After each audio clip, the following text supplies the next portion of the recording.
ทุกคนเขาก็จิไปไปซื้อขนมหรือไปเอาแก้ให้แม่เบิ่งบักอันนี้เด้อเขาลงคลิปไปทุกคนกดไลค์กดติดตามให้แดเด้อใครกดแล้วข่อยจะกดคืนเดี๋ยวข่อยจะตัดคลิปไปเลยเด้ออันนี้เขากำลังจะ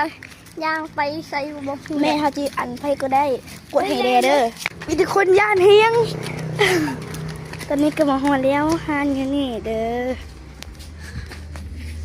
แรงแบบไปแบบเลิศลายอยู่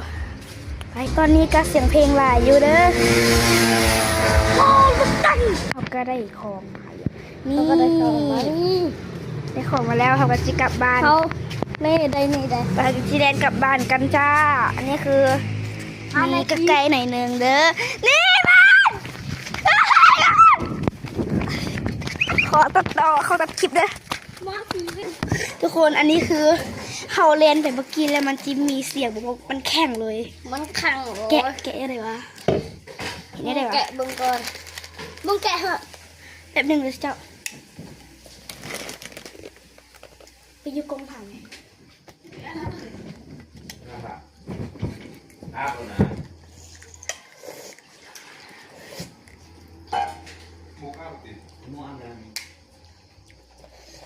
ไปแล้วมันบุฟุงเด้อเดี๋ยวเขาแกะค่อยๆมันก็เลยบุฟุงเนาะ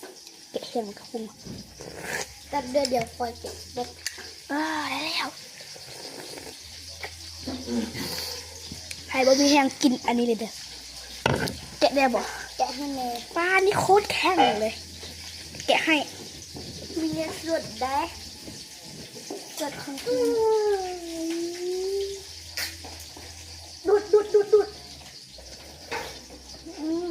น้ำมีแกะเนาะพี่เจ้าเดี๋ยวเด้อเจ้าน้ำนี่ปักเสียเด้อดิมันคือน้ำเบียร์ของเจ้าอ่ะทวน